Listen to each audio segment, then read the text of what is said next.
Here's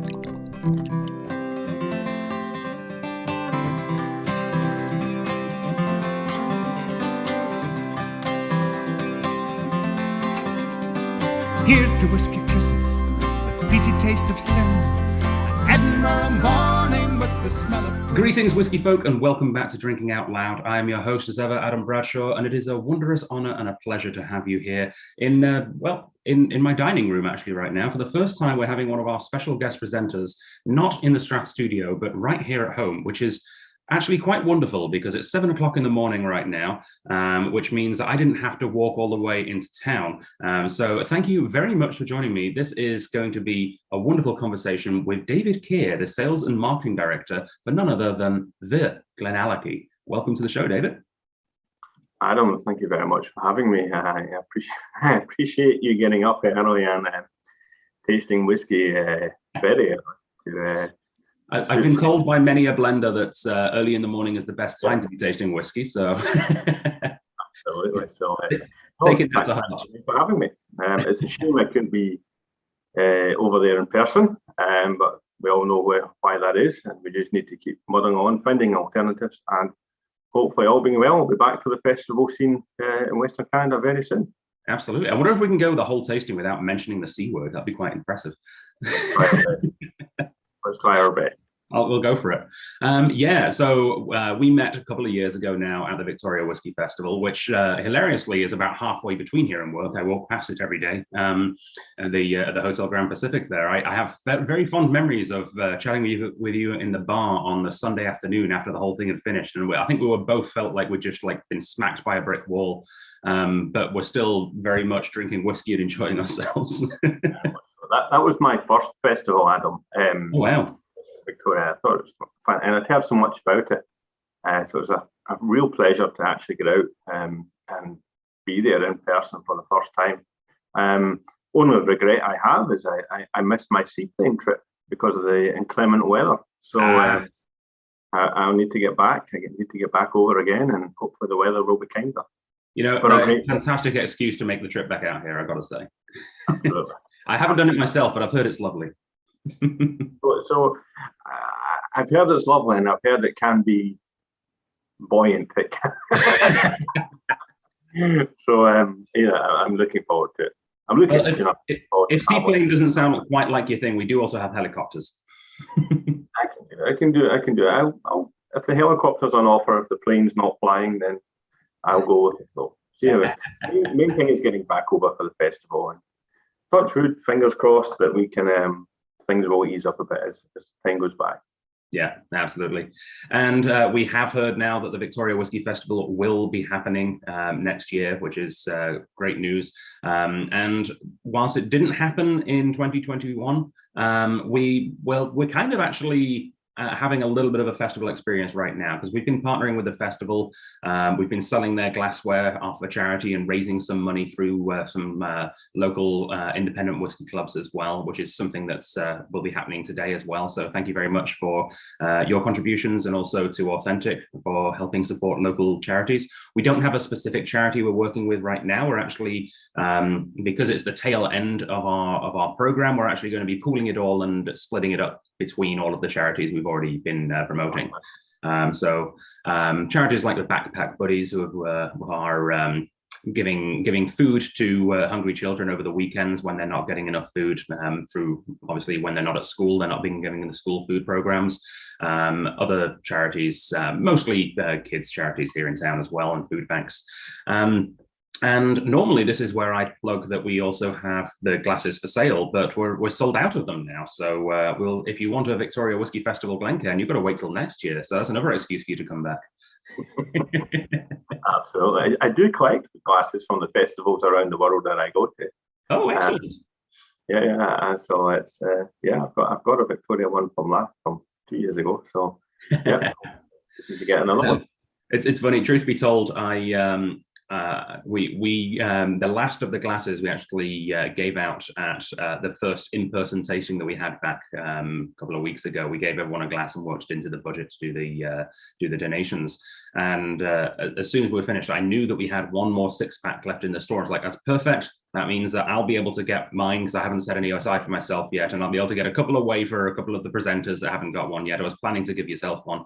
And I got down there the next morning and someone had come into the store and bought it before I got there. So best laid plans. Oh, well, I'll manage. Don't tell me Phil from Compass Box got the last one, did he? No, it wasn't Phil. It was Jill, actually. We had Jill. Oh, I don't know that. Beautiful. So we are here, of course, as you can tell from the wonderful box I've got here and the banner behind David there, to talk about GlenAllachie. And I think we'll start off by talking about the distillery as a whole and a little bit about its history. But of course, any good whiskey tasting needs to start with a whiskey. And why not start with the flagship, the 12-year-old? Actually, I consider this the flagship. Would that be the same for you guys? Absolutely. The 12-year-old we introduced, we said it was the heart of the range, and it absolutely is. Just epitomizes everything that GlenAllachie is. A lot of flavour, a lot of sherry influence, 46%, the non-chill filtered, natural colour. It's one that Billy's exceptionally proud of, and yeah, it is without a doubt the flagship. It's the one you're perhaps most likely to see distributed across independent retailers, pubs, hotels, etc. Yeah. So yeah, without a doubt, it is the heart of our range. The hilarious thing is, though, it might be the most common one to see, but right now, and we were just discussing this before the cameras rolled, that there's all kinds of wonderful, weird shipping delays going around in the world. And funnily enough, out of the 8 GlenAllachies that we will be tasting in this video, this is the only one we don't have in stock right now. But I'm sure the 12-year-old will be back. And when it does come back, you can expect it to be around the $100 mark. Last time we had it on the shelf, it was $104.26, which means with your discount, it would be $93.83, which is, a really good price. And I think that's one thing that I've been, impressed with GlenAllachie is you're not afraid. Ooh, slightly soft cork pop there. You're not afraid at all to ever sort of charge the premium prices when you know that you can get it, because you can and you deserve to, and in many of your expressions. But you also make sure that people have an entryway, and this is a well-priced whiskey. Yeah, well, thank you, Anna. We set out from day one to make whiskey for drinking. We don't obviously with Billy's background at Glendronach, and I was there as well. People queuing up to try and buy limited releases all hours of the night, whatever, depending where the market was releasing. We've tried to steer away from that. Glendronach's fantastic whiskey, absolutely outstanding whiskey, but was so successful, so popular, that when we got a chance to start again at GlenAllachie, it's like, how do we try and make this affordable whiskey, but widely available, but whiskey for drinking? That actually you can get a quality dram, not pay ultra premium, super deluxe or whatever, but just a price that reflects the time, the care, the effort, the passion that we put into it. And I know Billy spends an absolute fortune on casks on our wood management program. Yeah, we've got to bear that in mind. It's 46%, so there's a little bit more tax, duty, etc. But look, great whiskey at affordable prices, whiskey for drinking. And an excellent whiskey for nosing as well. That is a very pleasant aroma. It is. And I'm just looking at your 12-year-old and looking at the colour. So I'm guessing that's one of our most recent bottlings. Shipping. Yeah, I didn't find a code. Canada, permitting. Yeah, it was bottled in December 2020. Okay, so yeah, we launched. It's only 3 years since we launched. 3 years last month. We've owned the distillery coming up for 4 years now. So we've been buying back a lot of casks, filling a lot of casks in the wood of our choice, re-racking, etc. And you'll see the evolution of something like the 12-year-old, for example, which has been there since day one. You'll see the evolution of moving to a more heavily sherried maturation. And you're saying on the nose, yeah, you'll absolutely get that. Wedding cake, fruit, figs, all your classic sherry notes coming through on that one. I'm going to ask for your help here, because this is something that came up a couple of days ago with my fiance, and I can't remember. I feel like I'm losing my British heritage a little bit and starting to use North American words too much. What are they called? Those fig biscuits? Because we call them fig Newtons here, but they're like figgy rolls or something, aren't they? Oh, fig. I know exactly what you mean, fig, and it's in a wrap of pastry or. Yeah, exactly. I used to love those in England. Yeah, what on earth is that? It smells like those. It's not just a fig roll. There is a specific name for it. Hold on, my phone's buzzing here. I meant to put No it problem. on. Nope, the wrong way. Yeah, it does have that strong fig, but almost like a soft pastry sweetness to it as well. Yeah, I mean, I think for the 12-year-old, and it kind of varies depending. It's coming to the end of the day for me. Well, it's 3:30, not the end of the day, but the end of the office day. Drank a lot of coffee, etc. My palate's different. You're correct, alluded that you're just freshly up, but yeah, honey butterscotch, and that I say figs and fruitcake coming through. And the combination, the cask makeup in these varies a little bit. People always ask us, what cask do you use? It is a pretty Billy has his set recipe, but he does tweak it a little bit now and again, just a little bit of tweaks it now and again. You got some Rioja casks starting to come into some of the core range if he feels he needs it. If he doesn't need it for that point of balance, he doesn't use them. But mainly in this one would be PX and Oloroso. So your sweeter sherry, your drier sherry, a little bit of American oak, and a little bit of virgin in this one as well. Nice. Yeah, it's always. I mean, as much as I love single cask whiskies, and we're one of the partners with the Scotch Malt Whisky Society here in Canada, so we get an awful lot of single cask whiskey, especially through those guys. I very much appreciate the art of the blend, and I love the marrying of different styles of casks together, because you get such a sort of a thicker, richer sort of experience, I think.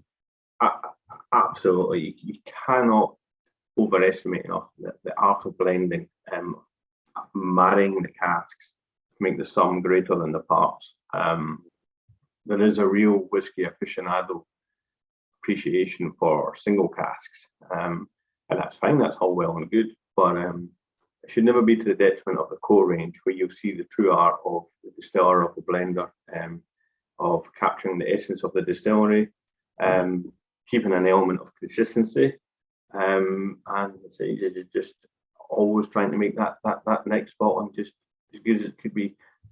We're a little bit unusual in being such a young company.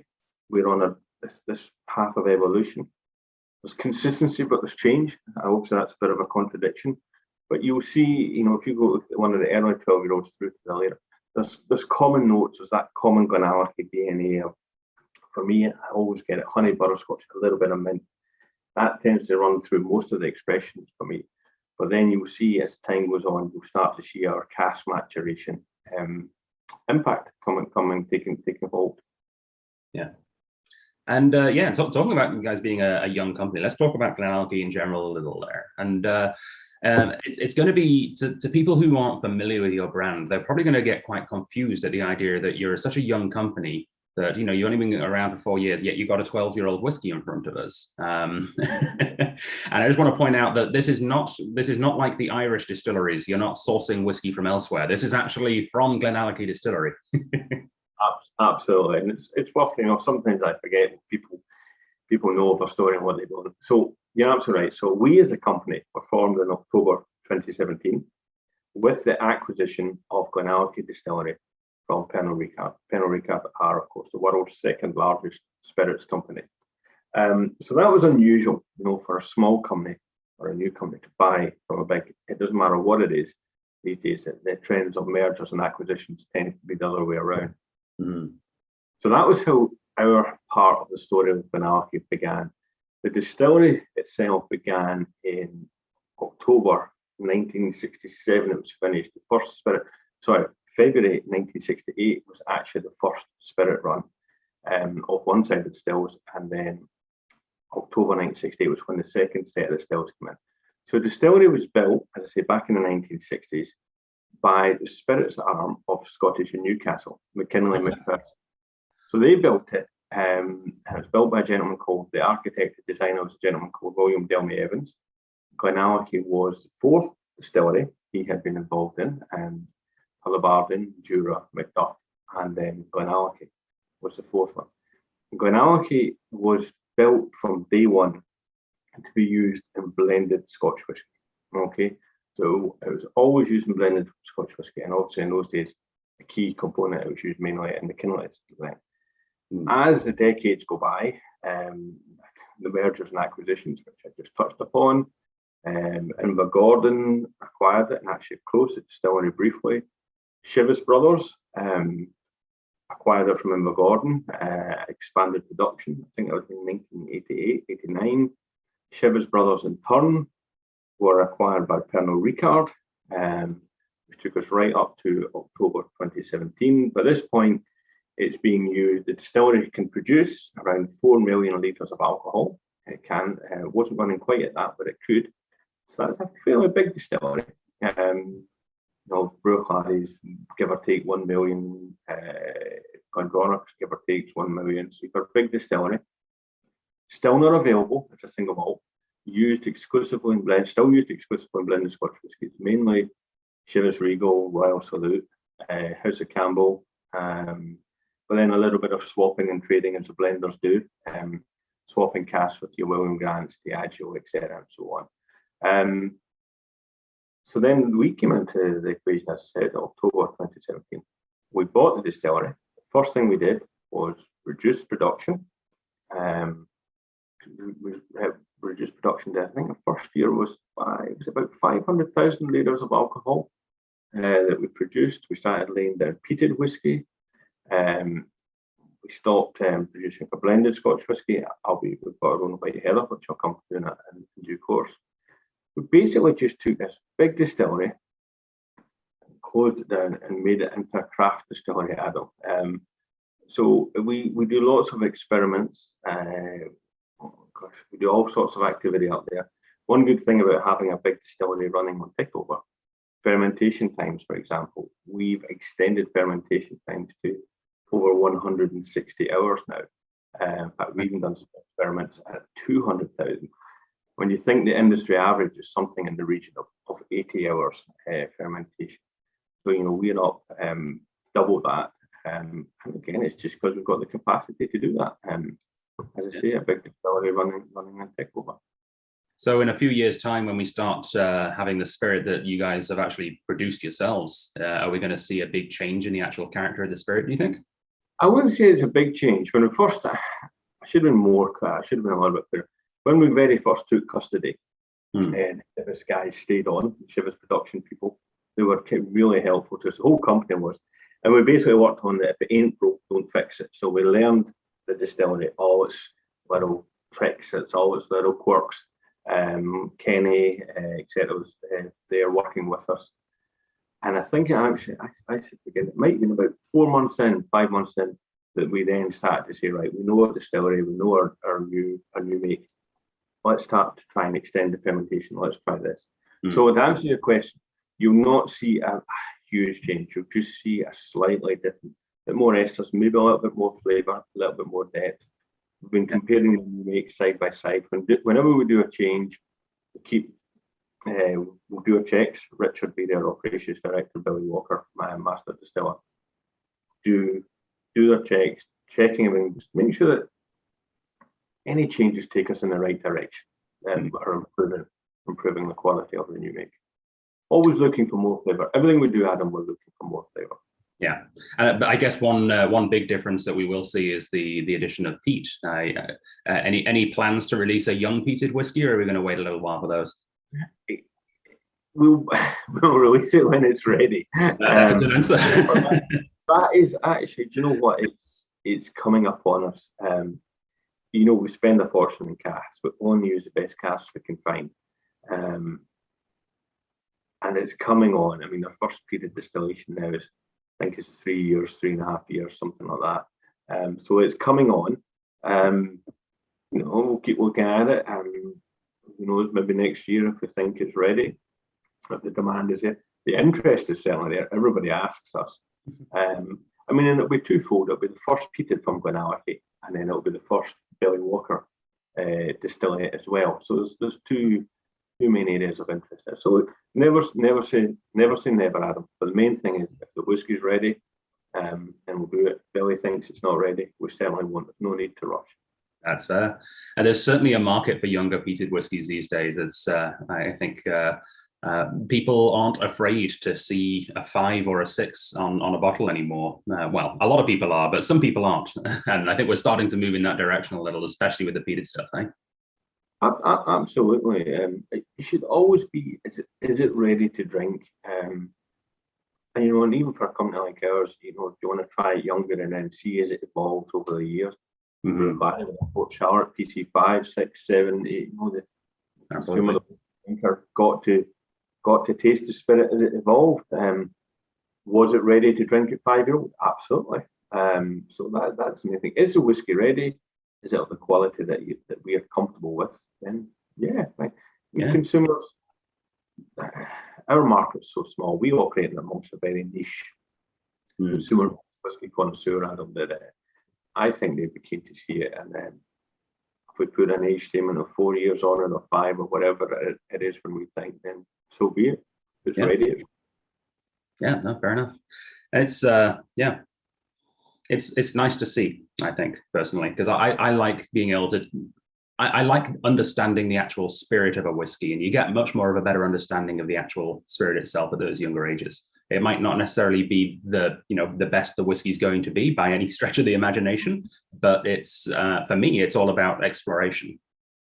Yeah, I absolutely understand. And of course, for peated whiskies as well, if you're after a big peaty smoky hit in the more years in cask, then what that will. But of course, in the meantime, we don't have to wait because you've already got the Lumreek. We've got Lumreek. We've got our McNair's blended malt range. Again, that's just a classic example. We're a small company. We like to do things. Billy's been a blender since day one in the whiskey industry, which we're approaching 50 years, incidentally. That was one of the reasons as well that GlenAllachie crossed Billy's radar. He'd been a blender for all these decades. He'd worked with the spirit before. He knew it was great whiskey. And I mentioned at the beginning of our conversation, it was designed and built to be used in blended Scotch whiskey. That means a little bit of GlenAllachie goes a long way. It has a lot of flavour. It is a big whiskey. It stands up well to maturation. Stands up well to different cask types.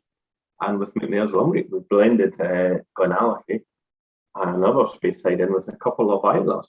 So you've got the rich classic Speysides, very top level, and the smoky PD Islers. And what a reaction! People love it.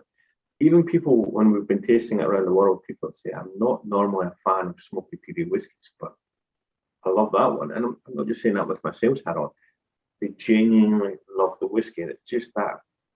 Introducing them to something new, a hint of smoke, a new flavour profile, and it works. And again, I'm going to repeat myself. It's the art of blending.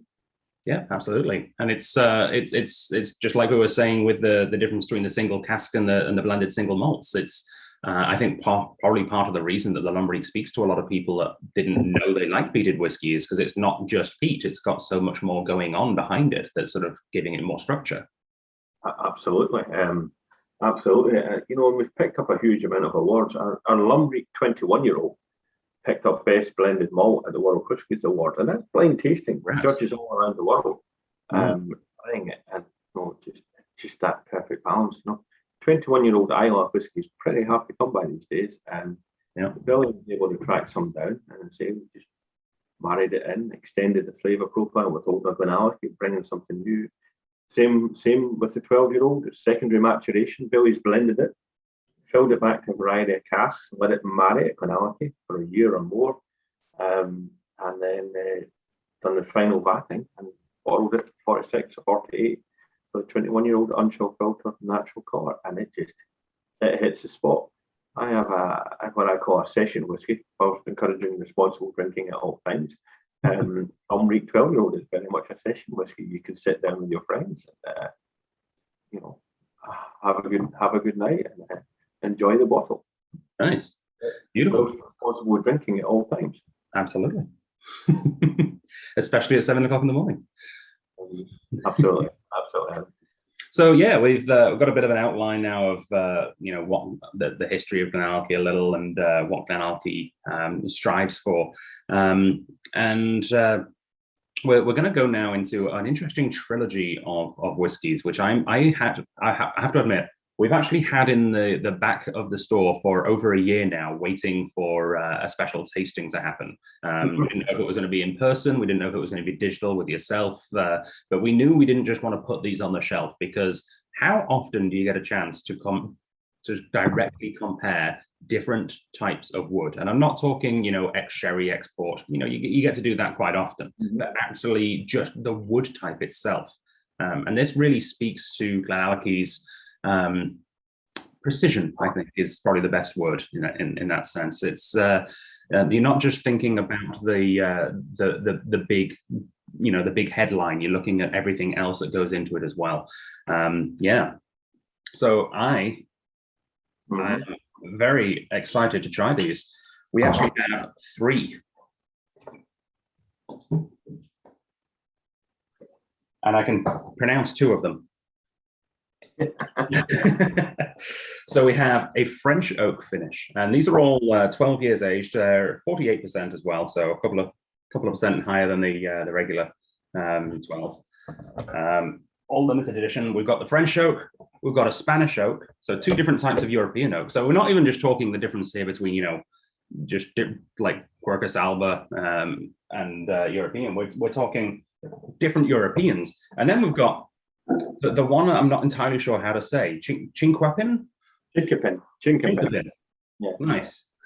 So Adam, I've poured all 3 of these. I put a little splash in the bottom of my glass, because I'm going to go across the nose of all 3 of them and just compare and contrast.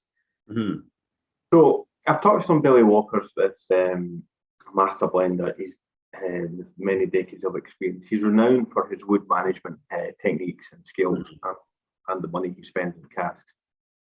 And this is something that almost came about by chance. He'd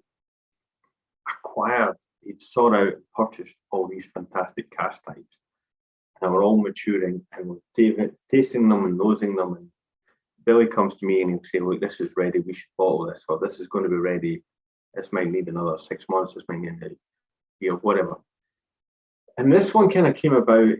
So we'd taken a parcel of I think it was just over 10-year-old ex-American oak, okay, and he'd filled it in because he had the cask to hand. So Chinkapin, which is I'll come on to in a little bit more detail. Chinkapin, French oak, Spanish oak, all virgin oak, never been used for anything at all. He had the cask to hand, so we lined it up and we re-racked or we filled this 10-year-old ex-bourbon American oak, filled it in to these 3 different cask types. Again, just an experiment to see how the GlenAllachie flavour would evolve. And of course, then what you get is you start to see the impact of the wood. If you start with the same spirit, you then absolutely start to see the cask and the secondary maturation of what it's doing for the spirit. So, Chinkapin is a subspecies of American oak that grows in specific northern Ozark,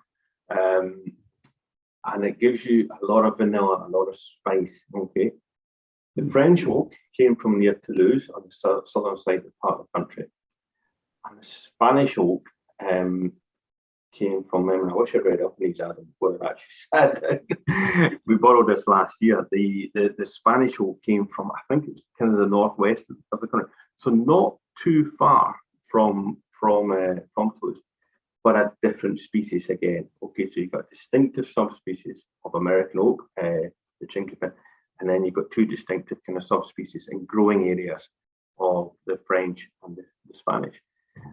And as I say, people with better palates than mine can sit and nose through them and actually pick them apart just from that cask influence. And it was in the second maturation for around 18 months. Okay, so you've got 10.5 years, same base whiskey, ex-bourbon, re-racked into these 3 different oak species, all virgin oak, at the same time, laid to rest. Billy's been monitoring and checking them, and then when he says, right, that's in, good to go.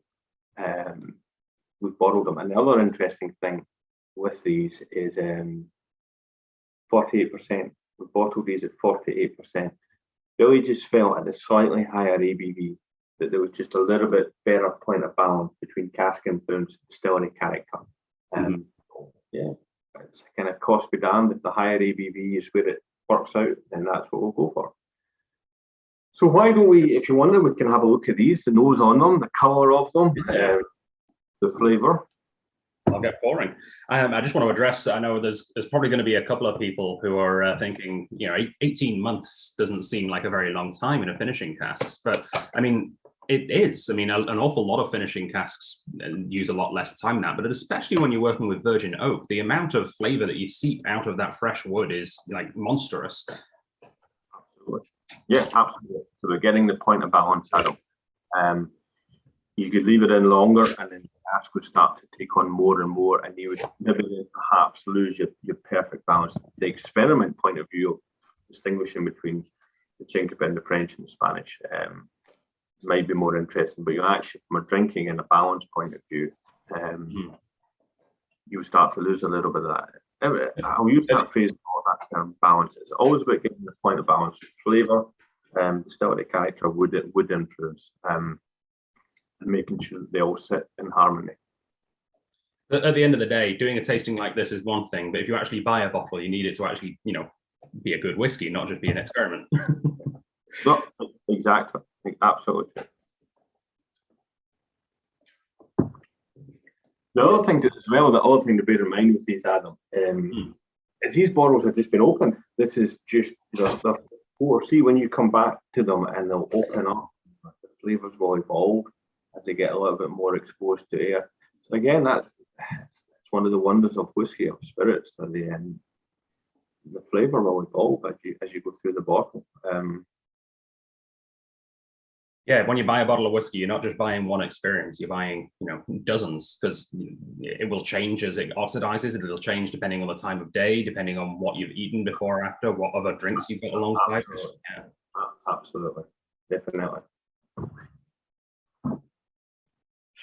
Are you a half and half man yourself? A half and half in Scotland would be a half pint of beer and a whiskey. Absolutely. Is that how you enjoy your whiskey? Yes, it is. It is very much.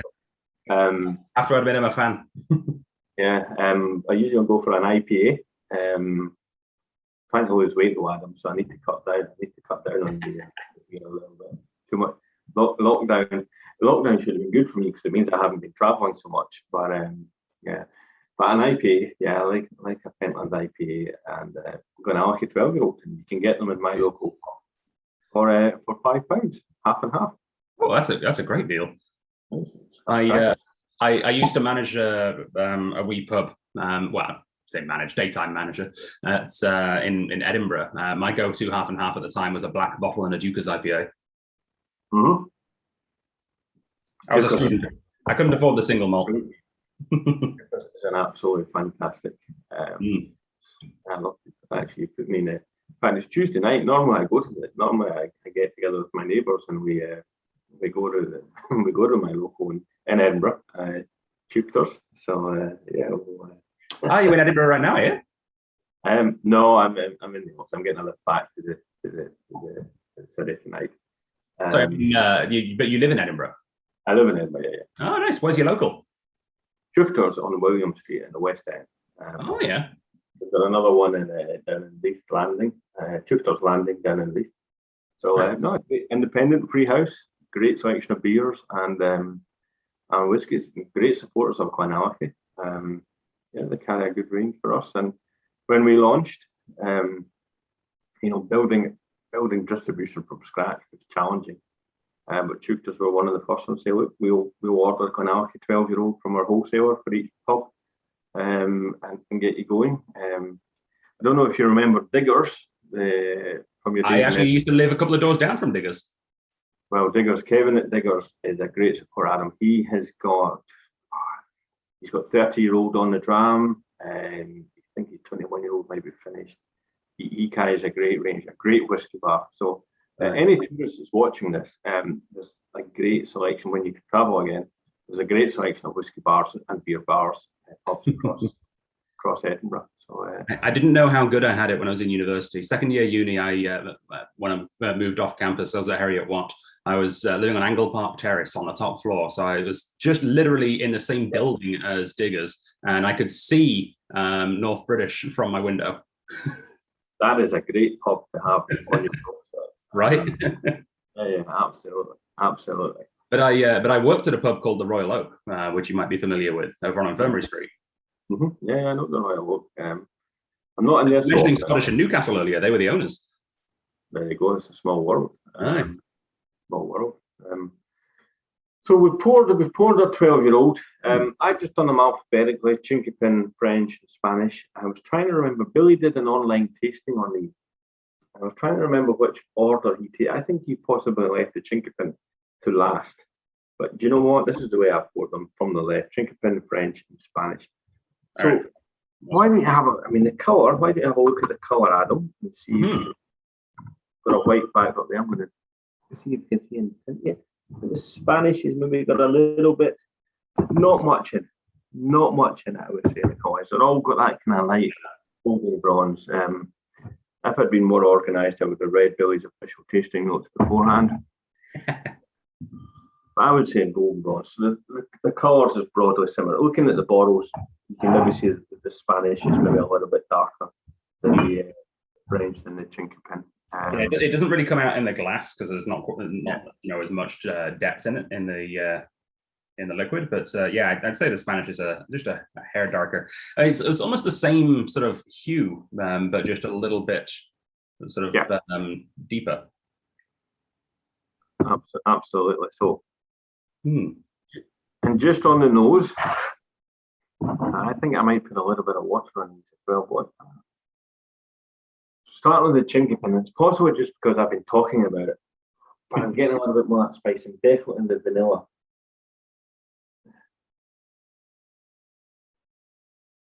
Definitely in that one there. Different from the 12. I'm adding the same amount of drops of water to each. Mm-hmm.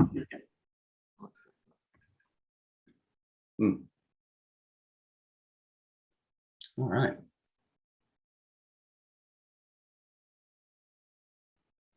So is this a genus of oak that is actually used often in whiskey, or is this kind of a new avant-garde thing? It's becoming more popular. It just grows in selected areas. I don't think it's as common as just Quercus. I wish I could remember. I know the Latin of it, but I'm not going to even have a go at trying to pronounce it. I saw that on Wikipedia when I was trying to find out what on earth this was, and I was like, yeah, that's a word. That's a long one. So it's a subspecies of Quercus alba, American oak, white oak, whatever you want to call it. But it's not as common. It's not as widely available, not as widely spread as I say, your standard Quercus alba. It's just a subspecies. It's a bit like when you look at the French oak and Spanish oak.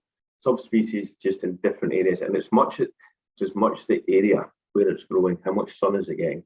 Is it on the north of the south of the? What's the soil type like? Does that mean that the grain is tighter or a little bit more open?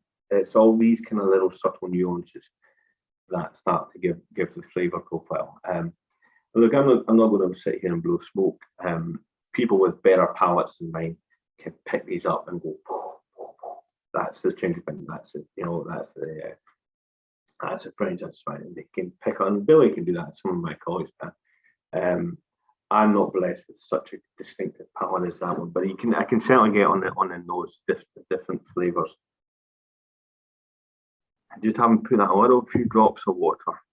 And again, this is just for me. I like to put just a few drops of water, and Billy likes to nose and taste them straight.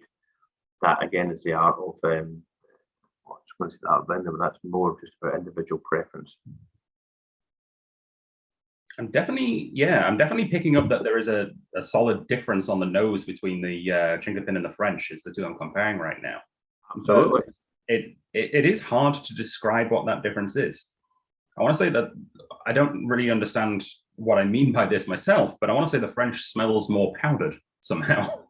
Mm-hmm. No, I know exactly. I know exactly what you mean. And when I was going through them, it was like on the nose, the Spanish to me was almost like it's a little bit more earthy than the other two. The Chinkapin was just a bit more spicy, a bit more light, a bit more vanilla. The opposite end, you had your Spanish, which just a little bit kind of deeper, darker, earthier. Yeah. Yeah, I have to admit, I'm really enjoying the Chinkapin. I'll not tell you which one was the favourite. We did an online poll. We'll finish talking about them and then I'll tell from Billy's online tasting. And I can't remember. We shipped out a few hundred packs in the UK. Unfortunately, we'd love to do more of these things involving our cousins and friends in North America. But trying to ship anything to the USA, it's a non-starter in BC because they, for some reason, they decide. I think it's some kind of responsible drinking thing that it just doesn't quite make sense. The tax markup that the LDB puts on travel minis here is outrageous. Like it's something like 250% or something. It's just like trying to get those whiskey advent calendars in this province is mad. $1,000 for an advent calendar. It's a shame. I'm sure they've got their reasons for that, for taking that approach. But when you think if someone was going to drink irresponsibly, I'm not sure on a very expensive miniatures, it would be the way that they would be the route that they would take. Yeah, something failed in translation there. But yeah, so we posted out a little bit of packs, got them made up at the distillery, sealed them, sent them out, and I also had a lot of people that bought the bottles that came in and joined. So the tasting's online. I'm sure if you go onto our Facebook pages or YouTube and Google it, nice, or use your search engine of your choice, you'll find Billy's tasting where he talks through these three expressions, and he's far more eloquent and talking to and distinguishing the species for me. And what each one brings to the party. As I say, for me, I can definitely get on the nose. I can detect the differences. Would I be able to pick them out? I couldn't. Many people could pick them out with the more experience and more technical. Can you taste the difference? Yeah, you can taste when you get them on the palate. You can taste. Yeah, it's just a lovely bit more lively in a Chinkapin for me. Bit more earthier on the Spanish. On a sliding scale. It feels though as if this is the perfect training exercise, whereas I feel like I definitely, like right off the bat, I would absolutely, if I tasted these once or even 3 or 4 times, I wouldn't be able to identify which was which in a blind tasting. But if I studied them for a few weeks, then maybe I could. Tasting them at different times, picking out the notes and training your palate and the vocabulary as well.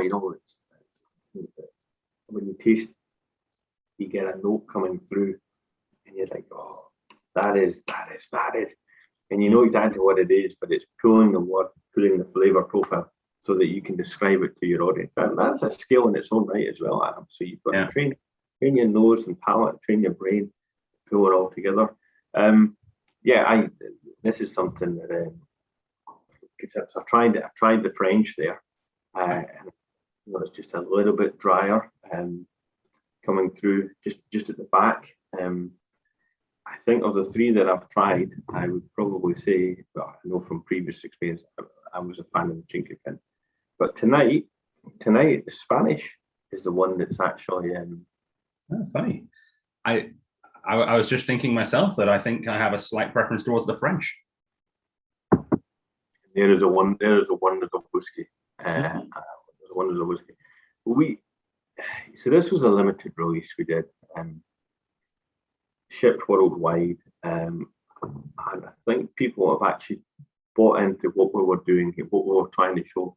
We talk about Billy Walker being a master blender, a master distiller with decades of experience, working a lot with casks and then different. I think people have actually got, right, I can see what you're doing there. I can pick up the differences, the nuances. And they've really been tremendously successful. People keep asking us, when are you going to do this again? What other oaks do you have maturing in your warehouses? So, well, who knows? If a parcel happens to be ready at the same time, then maybe we'll look and see if we can repeat it with different ones. I can already see the next 3-pack coming. We're going to have, the regular Quercus Alba. We'll have Japanese Mizunara, and maybe we'll have some of that black oak from the Mediterranean, and we're done. there's an awful lot of there's a lot of oak species out there. There's a lot of different areas, each of which. And I have to admit, I didn't realize that French and Spanish oak were actually different subspecies. For some reason, like I've always heard of them mostly as a description of what was in them before, right? You know, French oak usually would have some kind of red wine in it, and Spanish oak would normally have a sherry in it. So actually honing in on not the contents, but the wood itself, and showcasing that there is actually a difference right there is eye-opening for me. They've got their own Latin subnames. See, I think as much of it is to do with where they're growing in the areas, but it definitely has distinctive. It gives you a different flavour and profile in the glass. If I could say, I think for me, the difference, and I'm getting this in the flavour, this actual flavour note in them, but also it feels almost like experiential. The Spanish is more like a coffee, and the French is more like a cup of tea. There you go. See, you're picking up flavour notes of different ones, yeah. So Spanish is tea, and French the coffee. Did I get that right? Yeah. Other way. Other way around. Spanish is more like a coffee. It's a little bit deeper. Yeah, absolutely. And that, that is the you're going to have a great day, Adam, tasting all these whiskies at 7 o'clock in the morning. Oh, I'm loving it. The palate's going to be absolutely fizzing. So it was a tremendous exercise. People in the world bought into it. I think it's something that distillates. You start with the same raw materials, and what can you do with it? What twist can you put on it? And even that bottling point at 48% ABV. Normally GlenAllachie 12, 15, etc. is 46. Up just a couple of points just to get that better flavour profile. Distinguish the products, the whiskies just a little bit more. And I can only assume that this is probably sold out in most markets now. Long gone. Long gone. Where BC is often the last place to get things anyway, and it doesn't help that I waited a year to release them at our store. So. Oh no, they've sold out long. They've sold out very, very quickly because people, as I said, people grasp the concept. It's interesting you were saying at the beginning that you're out of 12-year-old, you win. We shipped whiskey. This is kind of sums up the overall situation, not just BC. We made a shipment of whiskey which left our warehouses in February. It arrived last week. That's pretty normal for BC. Because of the delays. So I think what I'm saying is I can forgive you for hanging on a year to launch. It's good. It made it a special occasion because we've now had 3 parcels of special edition GlenAllachies that we're combining for this one tasting, which is quite exciting. But as I mentioned, we do have these for sale. So amazingly, if you're watching this video as it launches, go to strathliquor.com/Dram Association or just go to dramassociation.com. They'll lead to the same spot, and you'll see these under the featured whiskies, or you can just use the search bar at strathliquor.com. Search for GlenAllachie, and you'll find all 3 of these at the same price, regularly $143.39, down right now with your 10% discount to $129.05. And that 10% discount is available to all 1,200 plus Dram Association members because these are featured whiskies. Of course, assuming these are probably going to sell out before then, but for anything that doesn't sell out, if that happens, you'll still be able to get your 5% discount when they're no longer being featured. So yeah, 5% on all whiskies, 10% off on featured whiskies, these included. Yeah, all 3 of them. I recommend picking up one of each, to be honest, because it's quite the experience. That's fantastic. I'm toying right now with the idea of selling them as a 3-pack, to be honest. Well, it's your call. I was just revisiting them. The Chinkman's definitely opening up and getting a bit more lively. The French is coming too, a bit like the French is always, though, just a little bit slower than everyone else. Respect to our French cousins, particularly our French Canadians. I better stop now. I'm going to get myself in trouble. That's all right. You've got the old alliance. You can always gang up on the English. And yeah, that earthy note. It makes me always think of like a Dunnage warehouse, but that's what I'm getting coming through. And maybe this you think of sherry cask sitting lying there and Spanish oak, and maybe that's subliminal. Who knows what's going to do? But that's what I'm getting to. But it's a useful exercise. If anyone does buy them or buy the set, and I say, other than listening to me rambling on talking about them, also go online and find Billy Walker, GlenAllachie Master Blender, Master Distillery, taking you through the three and the nuances of what he was doing, what he was looking for. I'll hunt for the video myself and actually put it in the links on this video so that people can find it that way as well. And also, we will be sampling these bottles themselves with a local independent whiskey club, nice and legal. And therefore, I'm going to encourage you guys, if you're watching this video, to actually let us know in the comments section which one of these three you thought was your personal favorite, because I'd be interested to see where the bell curve lies. Yeah, no, absolutely, Adam. I won't tell you which your favourite was from Billy's tasting because I don't want to put suggestions. So let's see what comes up from over the water. Alrighty, well, we've hit the halfway mark in the lineup, and for those long-time watchers of the show who are familiar with the format, you probably already know what's happening next. It's time to get a little bit deep down and personal. Not too far, don't worry. I don't want to make David uncomfortable. But we always want to shine a little bit of a spotlight on the presenter themselves, because of course the Victoria Whisky Festival, which this tasting is presented in conjunction with, is not just about presenting whiskies to consumers. It's also a huge part of our industry that we're in, and getting to know each other, and being able, we're missing the we're missing being able to hang out in a bar on a Sunday afternoon hungover, right? We're missing all of those little bits that normally go along with it. So how did you get into whiskey? What's your own journey? What's your story? And whilst we talk about that, I'm going to pour myself a little glass of the 15-year-old. Well, it's interesting, Adam. I'm glad you take the time to answer the question. I found Katie fell into whiskey by a slightly circuitous route. I was actually working in forestry. Broke my leg very, very badly, and I had to change a career. So I went to university in Edinburgh, and that started my love affair with Edinburgh as well. More importantly, with whiskey, I needed a job to support myself through university. So I got a job at the whiskey shop in what was then Waverley Market. And I just, within a week, I was like, this is what I want to do. This is what I want to do. So, and interestingly, do you know, in those days, that shop, that tiny little shop, which is didn't have much of a bigger footprint than this little meeting room I'm sitting in, was United Distillers' most profitable or highest selling retail account per square foot. That little shop at the bottom, and I don't know if you remember, Adam, where you went down the elevator, down the escalator, it took you into the whiskey shop.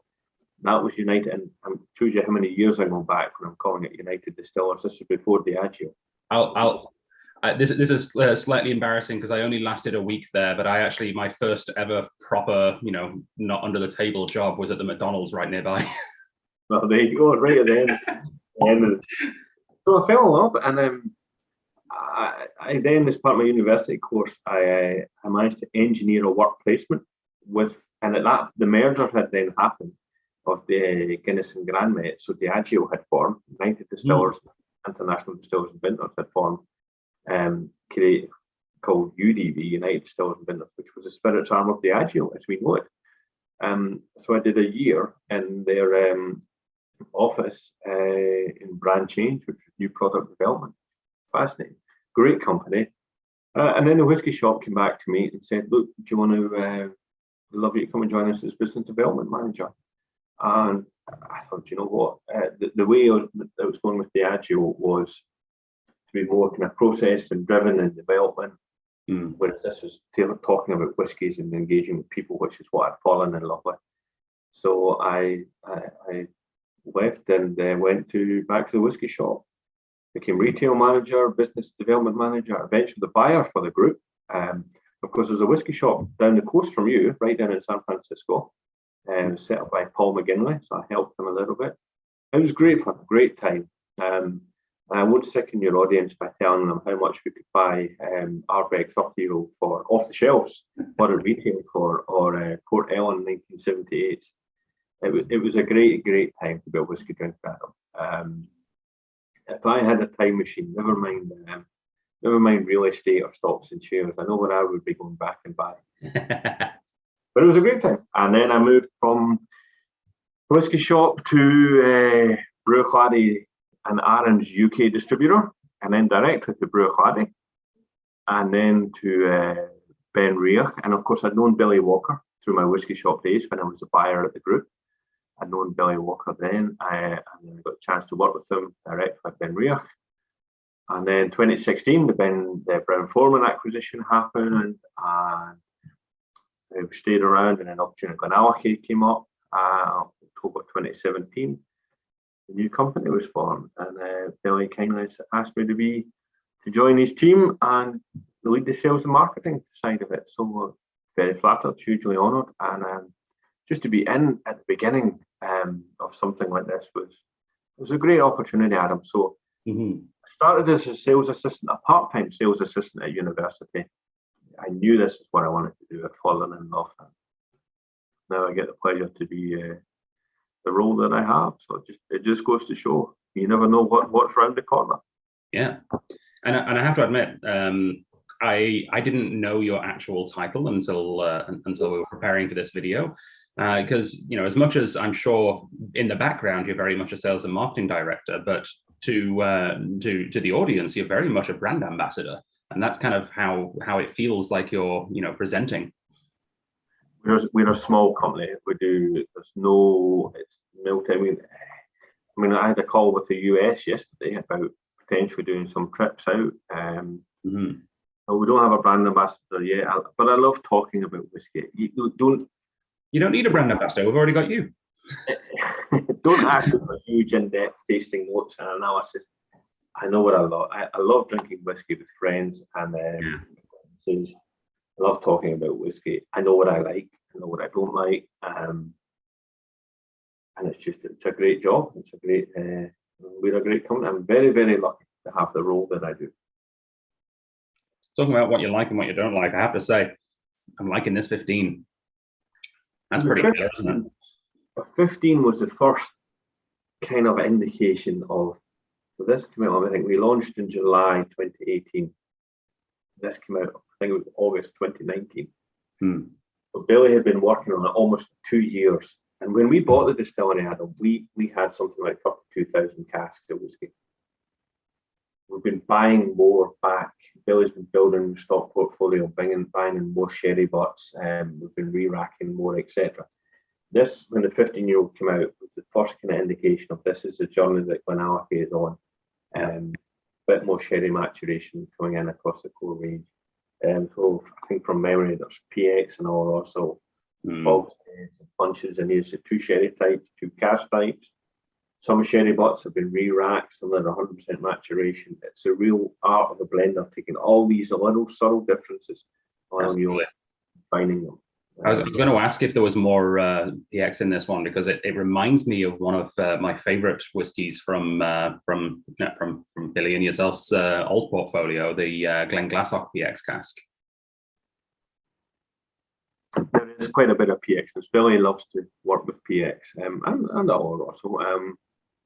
And there's some old school sherry butts in here as well. And when we, like most companies, talk about a sherry butt, it's because when it's been filled, it's not been, that's all the details, it's been recorded. If you go back 10, 15, 20, well, maybe not 10, if you go back 15 years and 20 years, whatever, there wasn't a great interest in the wood types that there is now. So a lot of these casks have just been filled, and I'll just say sherry butt, sherry punching or whatever. It won't actually say more of the details about it. So there's a real marriage of cask types in there, but definitely without doubt there's a good hit of PX coming through in that one. So of course, 20 years ago, they were still actually transporting sherry out of Spain in cask, weren't they? Which is something that they don't do anymore. They don't do, no, they're not allowed. It's got to be bottled in Spain now. So, and of course, the sheer demand as well for sherry casks from all around the world. So there's greater demand for casks than there is for the actual sherry itself, which is a bit of a shame with trend. I think actually I did see some of the sherry sales were starting to creep up again, which is great.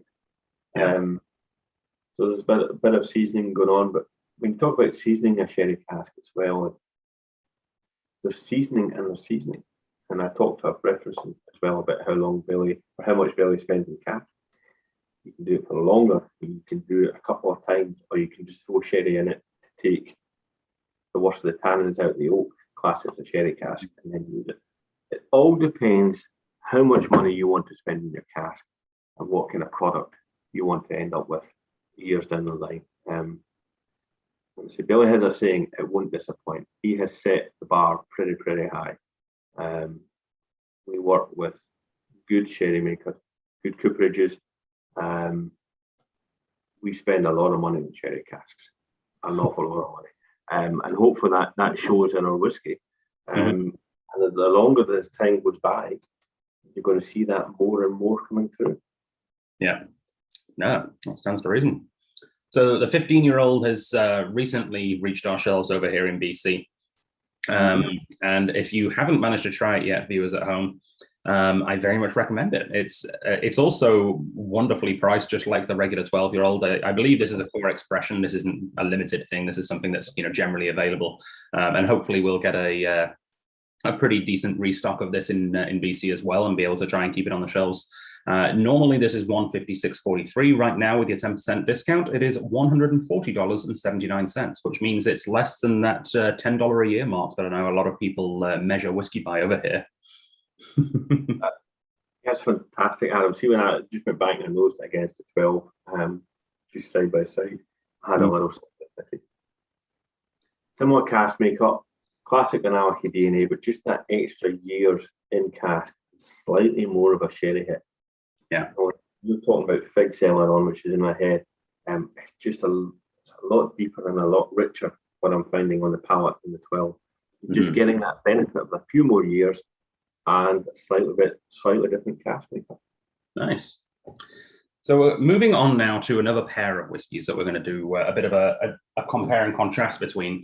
And this actually harkens back to my own personal experience with GlenAllachie, because I discovered GlenAllachie by independent bottlers, which is something that you don't see anymore. I have a feeling that you guys are probably not selling as many casks off to independent bottlers as there used to be.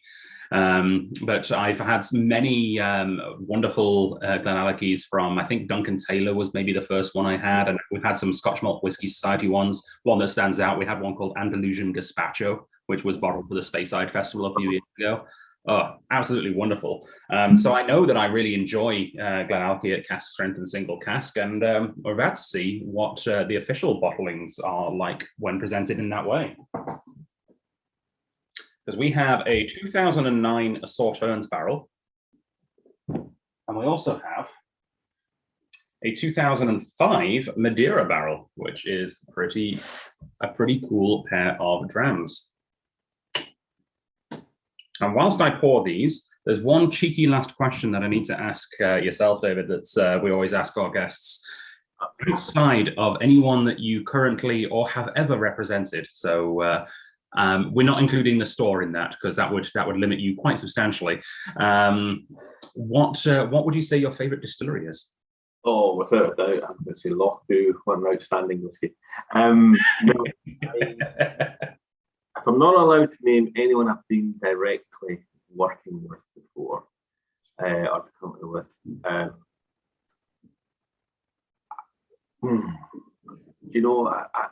was going to say GlenAllachie, but I'm not allowed to say that. I was going to say Brew-Quaddy. Some of the Port Charlottes are fantastic. Nice. Edward Signatory. Edward, very nice, yeah. Signatory, doing some interesting things there.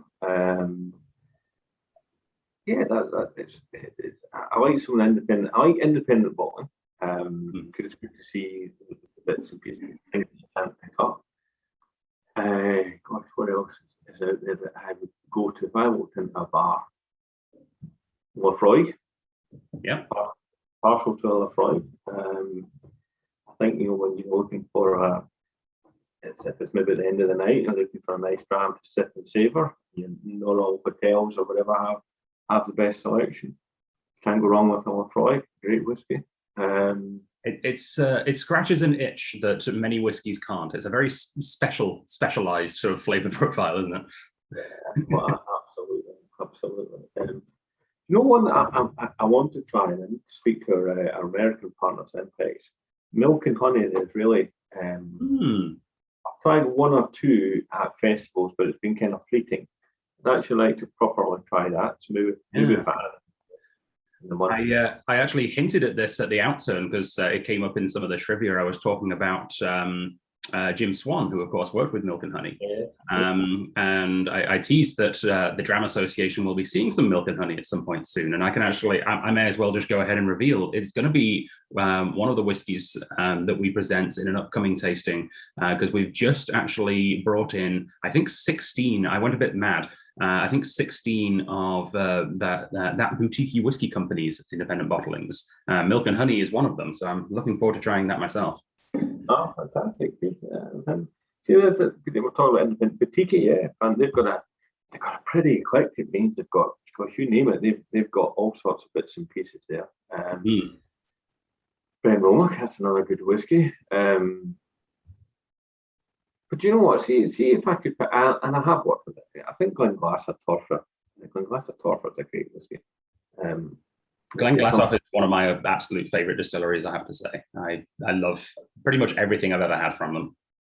Yeah, it's just a good whiskey. Yeah, I think I say Edredale. I keep an eye on. I was always Edredale I take it a bit like us. Andrew bought it from Keir, but he was back in 2001, 2000 or something. So it was just the start of the whiskey. You know, Brew Laddie was 2001, I think it was. So you're just starting to see, working as a retailer in the mid-90s, you could see this growing awareness of single malt. You could start to see people from Asia coming in and buying 2 bottles of everything, one for their office and one for their home. And you're starting to like, there's something happening here. Something happening. People were interested. What can I buy that's not in a supermarket or not available at home from tourists? So yeah, and Edredale I think was one of the first ones, and I've always kind of followed its journey. Yes, it's great whiskey as well. Nice. So getting into these single casks, the first thing I noticed, the packaging is incredible. Like whoever came up with this design with a nice sort of stonework inlay and the padding, this is just gorgeous. Yeah, it's a fantastic gift box. But we wanted something, you know, the boxes they're hand numbered labels put together. We don't label them until they're borrowed. It looks like a Sharpie job as well. It is a Sharpie job. So if there's any ever saying that's numbered awry, then that'll be the ones that I've done. So it's great. You touched on the little rock strip. The name itself, GlenAllachie, literally translates Valley of the Rocks or Story Valley. So yeah, we just wanted something that was in keeping with the core range, but a little bit more special. So that was that. So we've got Sauternes. You've got different ages there. Yeah. So I'm going to crack the Sauternes first. So this one, the one that we have, because I know it's highly unlikely that we've got exactly the same one, seeing as there's only 302 of these ever bottled. This one is from the. I'm trying to read the date, but I'm too used to North American dates. The 18th of March. I was like, the 18th month, that doesn't exist. The 18th of March, 2009. It was bottled at 10 years in March 2020. Oh, wow. Bottled in March 2020. That must have been fun. Yeah, bottle number 284 of 302. 58.9% ABV, which I have to admit for a 10-year-old is pretty much what you'd expect, right? It's interesting. Yeah, it's interesting with GlenAllachie. Some of the casks are pretty much in line with what you would expect, and some of them really seem to have kept their ABV. I noticed that with the other one we'll get into in a second. It's and I think this is my theory, and I've ran it past the warehouse guys and Billy, and they say, well, there might be something. GlenAllachie is built with old brick breeze block walls, and I'm going to say it's not asbestos, but it's an asbestos-like substance, thick ceramic roof tiling. So I think you don't get a huge amount of temperature fluctuation in there, and the location just before Ben Rinnis, there's always a bit of a cold wind blowing down the valley. When you look at more modern warehouses, are constructed out of the brick, the stonework maybe only goes up about waist height, and then after that it's metal sheeting. So you're getting greater temperature fluctuations. And the warehouses at GlenAllachie are huge.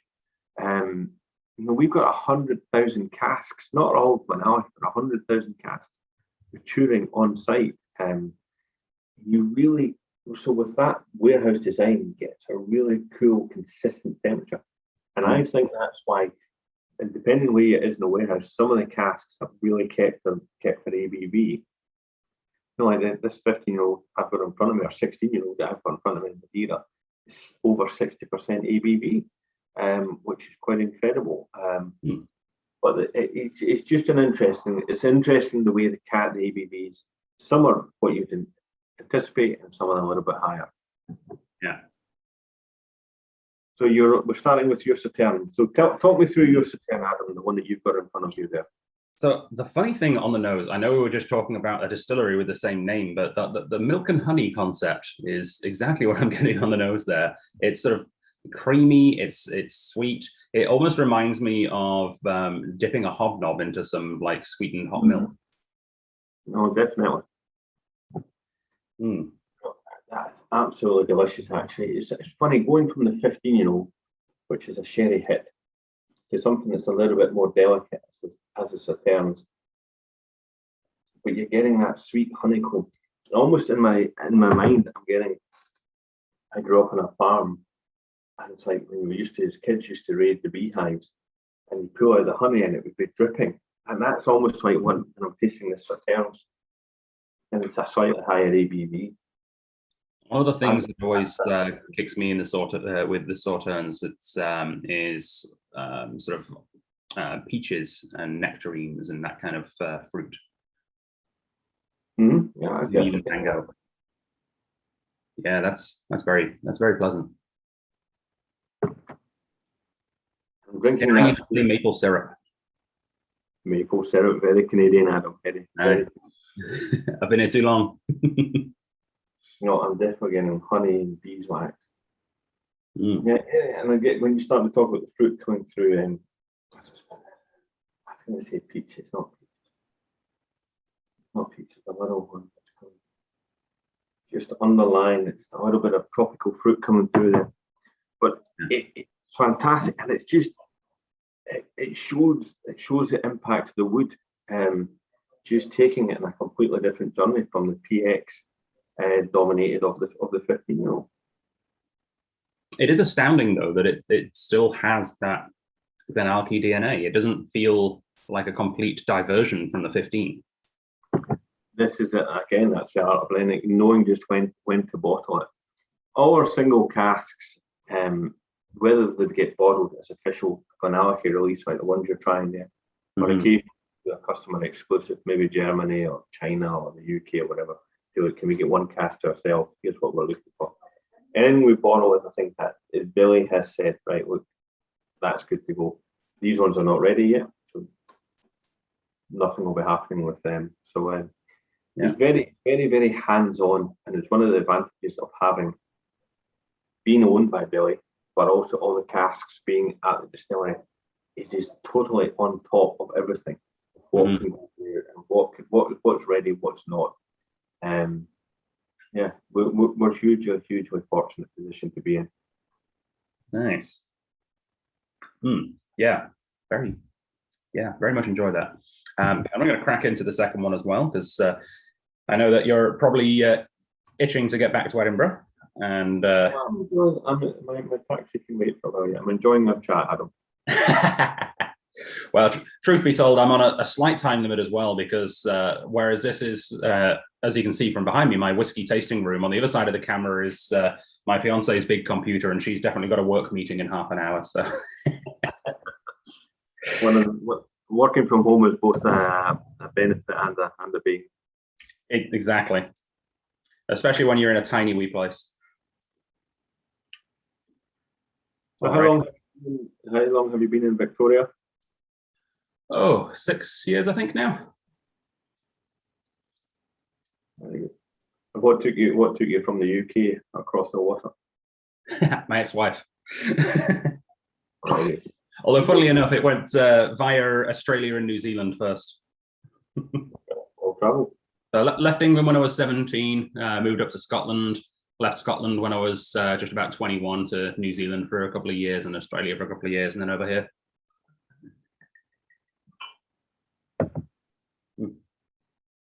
Gonna get to the point soon where I spent more than half my life away from England. I can't wait. Home is where the heart is. If you're settled in there, made a new life for yourself in Victoria and the fiance, then I'm sure the years that you'll never need to go. You'll never need to go back to England. Oh, absolutely. I have absolutely zero intention of ever living in the United Kingdom again. However, I might live in Scotland again one day. Well, who knows? Talk me through you added a 2005, but you're right, Adam. The cask that you've got there, I didn't have one to hand. Mm-hmm. So mine's I've got cask 3756 here. So this one is a wee bit older. It's 15 years. So actually, it should be interesting. Actually, that we've got a 10-year and a 15-year. Maybe I should be doing a direct comparison with the cask strength 10. I don't have one on hand, but can certainly do a comparison with the 15 on this one. Again, bottled in March 2020, so part of the same sort of series, I guess. This one was distilled on the 9th of February 2005, one of 298 bottles from the Madeira barrel. And although it's 5 years older, this one actually is 60.7% ABV, which is really high for a 15-year-old. This is the point I was making earlier on. Just depending whether these casks have been in the warehouse during their life. Some GlenAllachie you'll see will be high, and others will just be pretty much in line with what you anticipate. And I think we've possibly bottled a lot, because when Billy says, that's it ready, you think of the higher ABV are the ones that are going to penetrate into the cask, into the wood, and pull out the flavours that bit quicker. So I think you'll probably see our ABVs will probably start to come down a little bit. It's the higher ones that have taken on that cask influence that Billy has said they are ready. So that's a sister cask. I've got a similar cask from the same parcel. The one I bought, looking at the label, it looks like it's been specially selected for China. So I certainly can't read the Chinese label. But it's very similar. And mine, the ABV in mine is 60.4%. So it's been a long parcel from February 2005. Wherever they've been maturing in the warehouses, it's certainly kept that strong, that higher ABV than you would anticipate. But to your point earlier, not all trees are created equal, and it's quite possible that it's also like a tighter grain that goes into that ABV difference as well, right? Yeah, definitely, it could have been tighter grains. Not getting a lot of that interaction with the air. You think is that during the summer when it warms, or what passes for a Scottish summer, and the grain opens up. And that's when you get the atmospheric influence. That's when you start to get your evaporation, both ABV and overall volume in the cask. Yeah, absolutely right. If it's a tighter grain, then you're not going to get the same impact. So this one, it's interesting how similar it is on the nose. Funnily enough, to the Sauternes for me, but it goes in a lighter, more tropical direction. This one for me is all sort of Thai basil, maybe even a slight bit of mint and sort of roasted pineapple. I always find that a little bit of that kind of mint or eucalyptus is kind of there or always there about with the GlenAllachie. Very beautiful looking for it. Yeah, I'm finding you're right. I'm getting the same kind of honey-rich sweetness, but a little bit more rich and deeper fruits in this one. A little bit darker too. I think perhaps I'm being led by the eyes in this one. Yeah. And again, straight 60.4%. No water, just straight. Yeah. Very, very drinkable at full proof.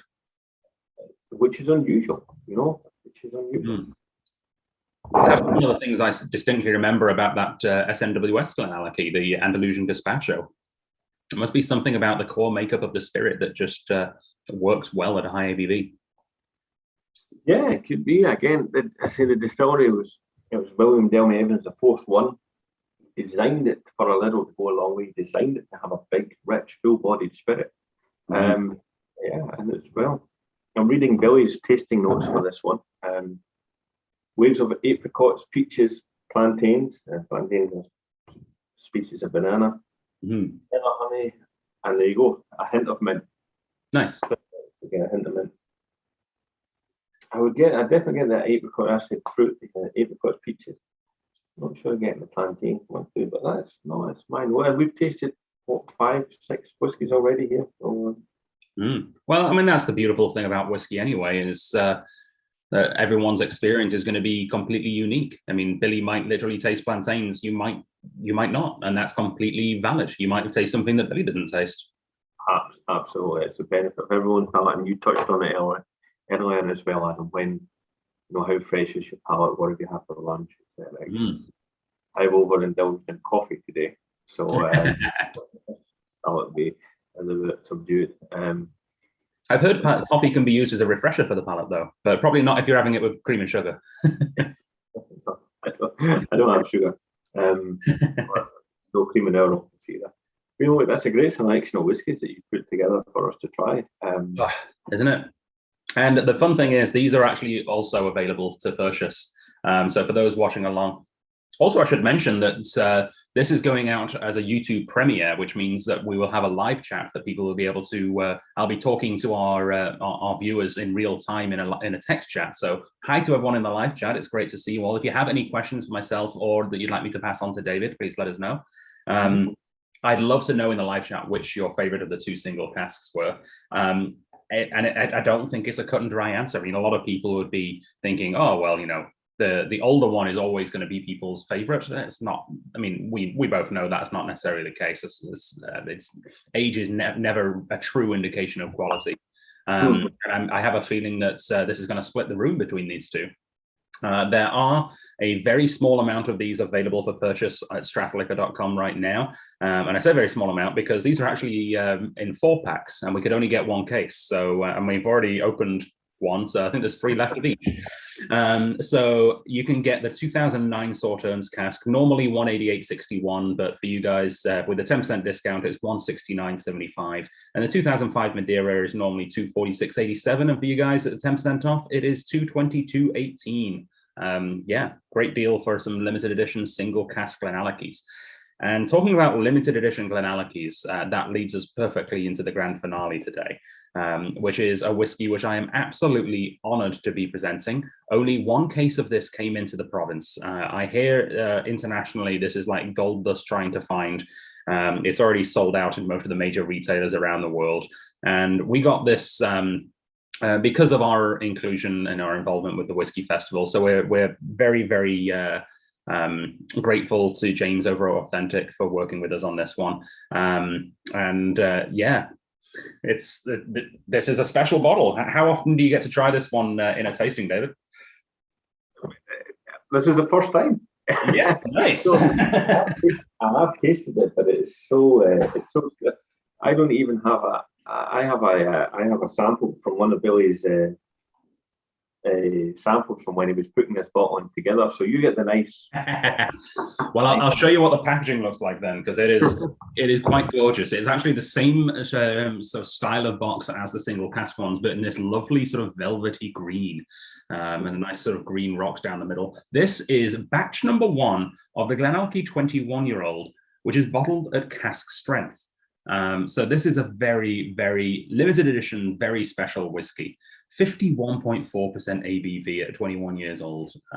That is a magnificent thing to behold, and I have not actually opened the box yet. I don't even know what the bottle looks like. I don't know what to expect. I'm thinking it's probably going to be quite dark liquid, isn't it? It is very dark.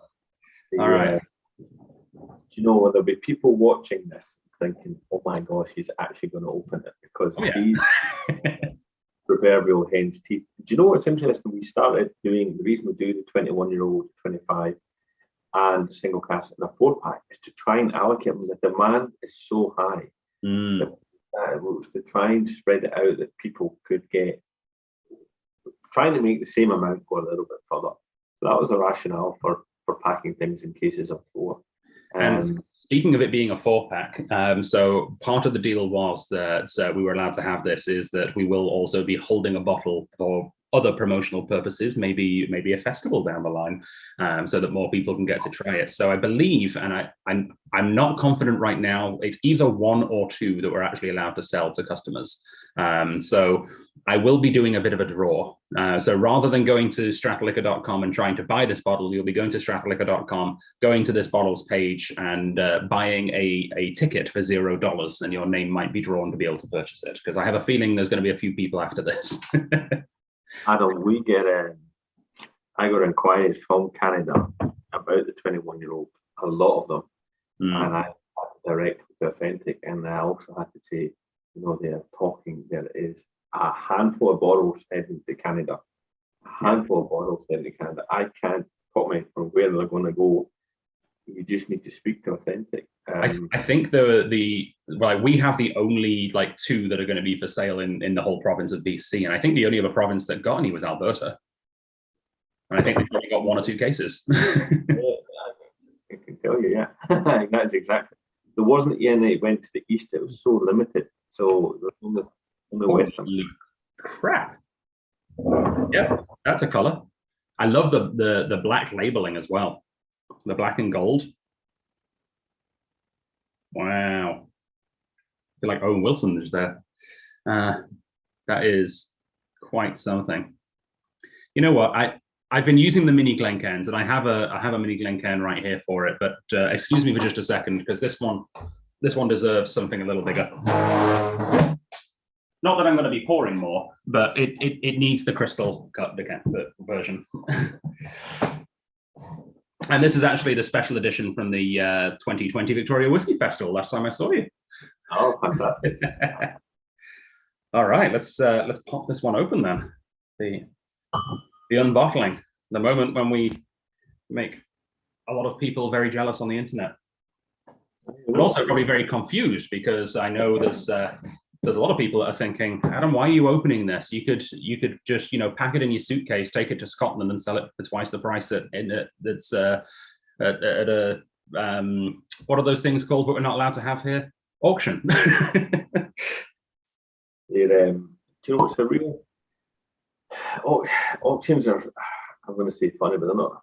They have a place. There'll always be auctions, but it's a real challenge for us, Adam. When we know that if we bring out a 30-year-old or a 21-year-old or whatever, that we try and fix a price which is fair and equitable, that straight away, within a week, we will see bottles in an auction at 3-4 times. I mean, there's a 30-year-old, we released a 30-year-old, it's still en route to you guys.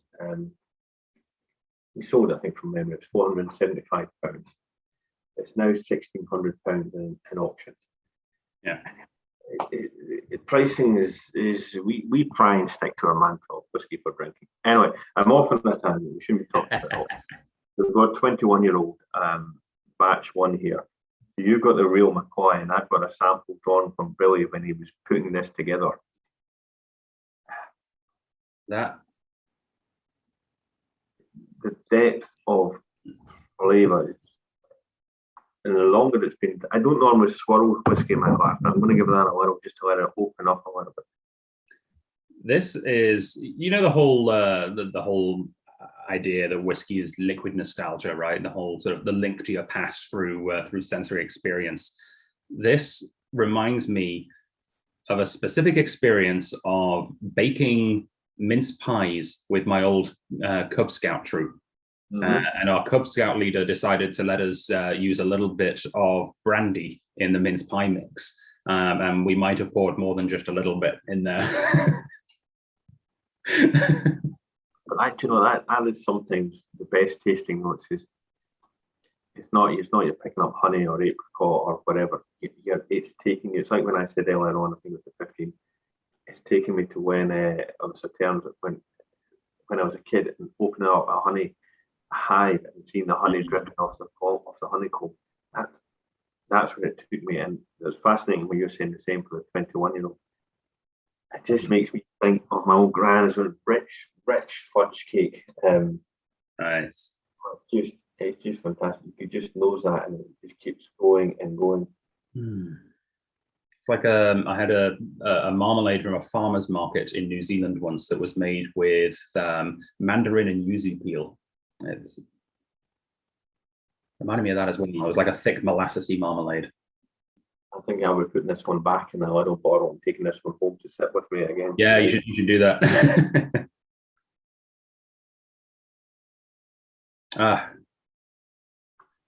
We hit flask on a bench in the Princess Street Gardens. Oh, beautiful. Fudge and toffee. That just, again, just right back in the palate, juice in the finish, just getting that little kind of eucalyptus mint note coming through again. Yeah, the mintiness is there. It's almost like it's like having a cordial, maybe like a Ribena or something, after a few minutes after finishing a polo. Yeah, you just get it on the nose slightly as well.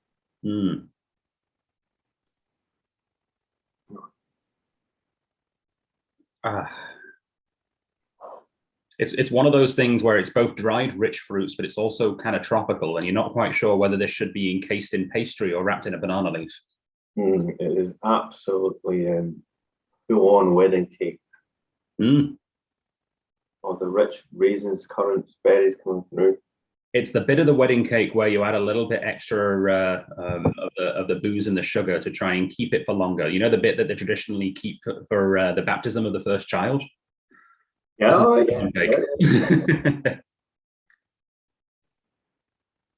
I'm not going to add water to that. I think it might take water. I'd just be worried it might just sometimes with a sherry, something that's got a lot of sherry influence and older water, sometimes dampen it down a little bit and you lose a little bit of that vibrancy. You know what? It might be an interesting experiment. Take a little bit out, just try a tiny bit of water and see how it takes. It is a high ABV, over 51. So it might stand up to it. The addition of water is an interesting thing for this kind of whiskey. I'm sure you would have met Lawrence Graham when you were over here for the festival. He's one of the organizers. One of the tips he gave me very early on for whiskey is that in his experience, adding water to whiskey, it can be good in most occasions, but it's most risky when you've got a whiskey where you wouldn't generally add any kind of dilution to the thing that was in the cask before it. So you wouldn't add water to sherry. You would to bourbon. Yeah, it's an interesting take. You do need to be careful with sherries, without a doubt. It's really opening up in the glass now, Adam, on the nose. I'm starting to get just more apricots coming through. It's a little bit of peach. I had a lovely ripe peach for lunch earlier on today, so about 5 hours ago. So whiskey can often be categorized into a season, but this defies categorization for that. Like, this is not autumnal, it's not vernal, it's not summer, it's not winter. It's somehow all of them at once. Fantastic. It's fantastic whiskey. And you know what? That's not a session whiskey. That is a sit and savor. And just have a little bit and really enjoy it and put the bottle away. This is a sit at the fireplace with your grandpa whiskey. This is not a beach with your friends whiskey. No, absolutely not. No, that is one to sit and savor, and I certainly will be doing that tonight. I'll take that home. Yeah, I think I'm going to be doing the same. I poured myself slightly heavier than I meant to, so I'm going to be putting this in a hip flask. Actually, no, in a little sample bottle. So I'm judging from the taste. I'm guessing lots of PX went into this one. Bit of PX. There's definitely. It wasn't a huge bottling. It wasn't a huge out on that one. I think I am off the top of my head. Batch one was 1,600 bottles, I think, to try and go all around the world. So some 100% sherry maturation, some PX, just again that sherry bottle, we don't know what it was. Some a little bit of PX influence. Trying to remember off the top of my head. I think there's maybe more PX led on that one than in the standard range. Normal belly balances and a little bit of alcohol also. But I might be wrong. I would need to actually look up the notes on this one. As I said, this is the first time I've actually got to try this. I've tried it. I've tried the whiskey, but actually to sit and savour and talk through the 21-year-old. This is the first time I've ever done it in a tasting. I'm honoured that you're doing it with us, David. Well, no, I'm delighted you picked it. It gave me an excuse to go and raid Billy's cupboard. Right. So yeah, this 21-year-old is available via lottery at stratliquor.com because, like I said, we only have one, maybe two bottles that we're able to sell, and we want to try and make it as fair as possible. So if you're watching this video within a day or two of it airing, head to stratliquor.com and head to the lottery. The details of the draw date and everything will be right there on the page. I'll put a link in the comments section as well. Regular price for this is $482.50. $482.52, which means with the 10% off, which, you know, even though it's going to lottery, we're still going to give you a discount because we're just nice like that. We're going to give you it for 10% off at $434.27. Wow. You might find you get inquiries, people from Europe trying to enter that, Adam. Right. Canada trying to find a way of getting something from Europe over. You might find it the other way around this time. People with friends, family in the western side of Canada. Well, we can't ship outside of Canada, but if they want to ship it to a PO box or something and come pick it up later, then actually we can just hold it for them until they make it to Victoria. I'm more than happy to do that. Well, Adam, that's been fantastic. Thank you so much for having me. It's great to have a chat, albeit virtual. I look forward to getting over, getting a trip to Alberta and then across out to Victoria, right on the coast. Last time I was there, Alberta was absolutely bitterly cold. That's because he came in January. Yes, and live and not learn. That's when I'll be back again. Across to BC and getting all been well, getting to the festival again, getting to see yourself and everyone in person. Just thank you very much for the support. I remember when I was over, you had a great range of GlenAllachie and McNair's, and it was fantastic to see that. We haven't been long in the go. I think the Lumric had actually just arrived on our shelf a couple of weeks before the festival, and I remember quizzing you about the artwork. The guy looks like he's going to die of smoke inhalation on the label there. Yeah, the old keep smoking the chimney. Hence the name Lumric, but in old Scottish it's lum is chimney and reek smoke. So smoke, and it means they're saying "Lang may your Lumric, long may your chimney smoke," which is to wish someone a long, prosperous, healthy life. So hence where the name came from. Well, I think that's a fantastic toast to end the tasting with. Lang may your Lumric, David. Lang may your Lumric. Thank you very much for having me. And thank you for joining us on Drinking Out Loud. And to all you viewers at home, we look forward to seeing you again shortly. I believe the next tasting we'll have for you is probably going to be the September outturn. But we do have a couple more festival-adjacent tastings coming up. Hopefully we'll be chatting with someone from Kilcommon quite soon. And the grand finale, we're going to be enjoying a very special Gordon MacPhail tasting with, and I know we keep upping the ante on this, but again, we're going to be presenting the oldest whiskey we've ever presented on this channel. So we'll look forward to seeing you all then. Thank you for joining us today, David. It has been an honor and a pleasure. Sláinte mhath. Thank you for having me. Cheers. Thank you. Find